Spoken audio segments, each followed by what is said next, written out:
عاجل. البنتاغون يفجر مفاجأة تهز العالم. رصد مركبات وأجسام غامضة في سماء المغرب يثير الرعب والتساؤلات. زلزال عالمي بعد تقارير أمريكية تتحدث عن تحركات غير مفهومة فوق المغرب. صدمة داخل أمريكا. هل ظهرت بالفعل أجسام مجهولة في أجواء المغرب؟ العالم في حالة ترقب بعد تسريبات عن ظواهر غامضة رصدت في شمال إفريقيا. فضيحة أم حقيقة مخفية؟ البنتاغون يدخل على الخط ويفتح أخطر ملف غامض منذ سنوات. بسم الله والصلاة والسلام على رسول الله صلى الله عليه وسلم. اللهم صل وسلم وبارك على سيدنا محمد.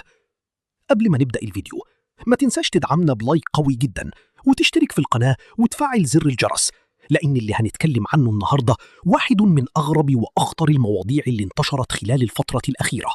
موضوع خلى ناس كثيرة حول العالم تدخل في حالة خوف ودهشة وتساؤلات لا تنتهي. تخيل معي المشهد: تقارير أمريكية، تحركات داخل البنتاغون، أجهزة رصد متطورة، وأجسام غامضة تظهر فجأة في السماء ثم تختفي بدون أي تفسير واضح. لكن المفاجأة اللي خلت الموضوع يتحول لصدمة حقيقية إن بعض التسريبات والتقارير بدأت تربط هذه التحركات الغريبة بسماء المغرب. أيوة، المغرب، البلد اللي خلال السنوات الأخيرة أصبح واحداً من أهم المراكز الاستراتيجية والعسكرية في المنطقة. بدأت بعدما رجعت من جديد تقارير أمريكية وغربية تتكلم عن ملف الأجسام الطائرة المجهولة، أو ما يعرف حالياً باسم الظواهر الجوية غير المفسرة. وخلال السنوات الأخيرة الملف ده لم يعد مجرد نظريات منتشرة على الإنترنت أو قصص خيال علمي، بل أصبح ملف رسمي تتكلم عنه مؤسسات عسكرية وأجهزة استخبارات كبرى. البنتاغون نفسه سبق واعترف بوجود تسجيلات ومقاطع فيديو التقطتها طائرات حربية أمريكية لأجسام تتحرك بسرعات غريبة جدا وتغير اتجاهها بطريقة لا تتوافق مع قوانين الحركة المعروفة للطائرات التقليدية. وده كان صدمة ضخمة للعالم وقتها، لأن لأول مرة جهة عسكرية بهذا الحجم تعترف بشكل علني بوجود ظواهر لا تملك لها تفسيرا واضحا. لكن المفاجأة الجديدة إن تقارير إعلامية بدأت تتحدث عن رصد تحركات غامضة في مناطق مختلفة من العالم، ومن ضمن المناطق اللي بدأ اسمها يتردد بقوة شمال إفريقيا وتحديدا المغرب. بعض المصادر تحدثت عن التقاط إشارات وتحركات غير معتادة في الأجواء، أجسام تظهر بشكل مفاجئ ثم تختفي بسرعة رهيبة، أضواء. لكن اللي زاد الغموض أكثر هو أن بعض المقاطع والصور اللي تم تداولها كانت غريبة فعلا. فيديوهات تظهر نقاط ضوء تتحرك بسرعات غير طبيعية، مشاهد لأجسام دائرية في السماء، وتسجيلات لأشخاص يتحدثون عن أصوات غريبة وأضواء مفاجئة.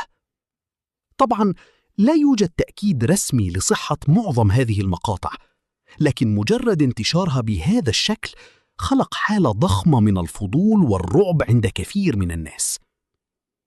لكن هنا السؤال المهم جدا: لماذا المغرب بالذات؟ الحقيقة أن هناك عدة أسباب جعلت بعض المحللين يعتقدون أن المنطقة أصبحت محط اهتمام عالمي كبير.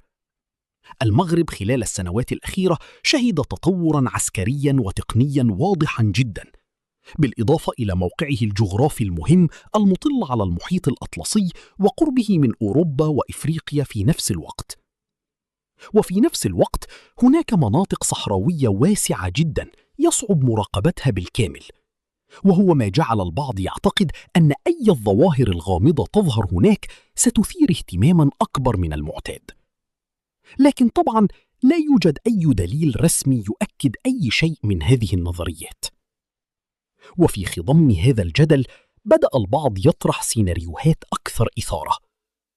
هناك من يعتقد أن ما يتم رصده قد يكون مرتبطاً بتكنولوجيا عسكرية سرية يتم اختبارها بعيداً عن أعين الناس، خصوصاً أن العالم اليوم يعيش سباقاً تكنولوجياً وعسكرياً غير مسبوق، وكل دولة كبرى تحاول تطوير أنظمة جديدة للمراقبة والطيران والحروب الإلكترونية.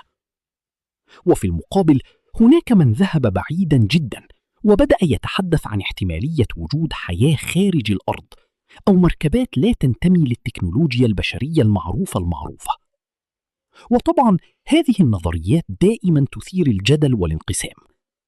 ناس تراها مجرد خيال ومبالغات، وناس أخرى تؤمن أن الحكومات تخفي معلومات أكبر بكثير مما يتم الإعلان عنه.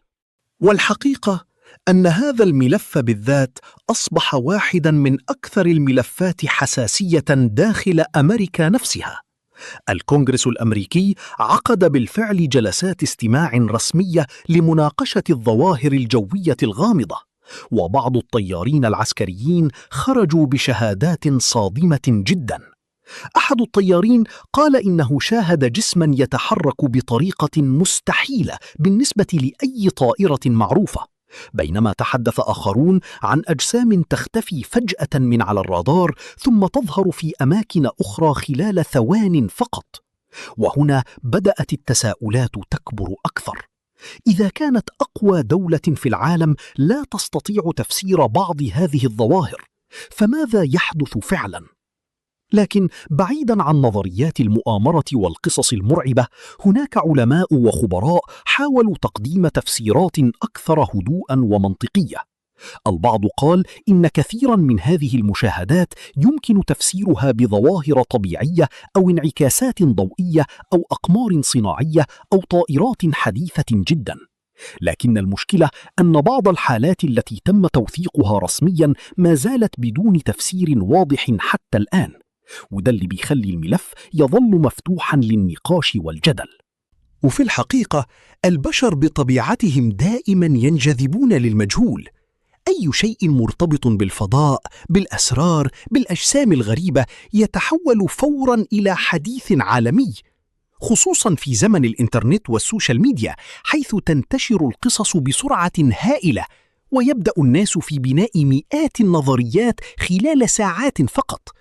وأحياناً مجرد غياب التفسير الواضح يكون كافياً ليخلق حالة رعب وفضول عند الملايين. لكن الشيء المؤكد أن العالم فعلاً يعيش مرحلة غريبة جداً: تطور تكنولوجي مرعب، ذكاء اصطناعي، أسلحة متطورة، أقمار صناعية تراقب كل شيء، وفي نفس الوقت ظواهر غامضة لا يجد لها البعض تفسيراً. وده بالضبط اللي جعل كثيراً من الناس يشعرون أن هناك أشياء أكبر تحدث خلف الكواليس، أشياء قد لا نعرف حقيقتها الكاملة الآن. وفي النهاية، سواء كانت هذه الأخبار مجرد ظواهر طبيعية أو تجارب عسكرية سرية أو حتى قصص تم تضخيمها إعلامياً، فالمؤكد أن الملف أصبح واحداً من أكثر الملفات إثارة وغموضاً في العالم كله. والأخطر أن الحديث عن هذه الظواهر لم يعد مقتصراً على الناس العادية أو صفحات الإنترنت، بل أصبح يناقش داخل مؤسسات عسكرية وبرلمانات كبرى. ويبقى السؤال الذي يخيف الملايين اليوم: هل ما نراه مجرد بداية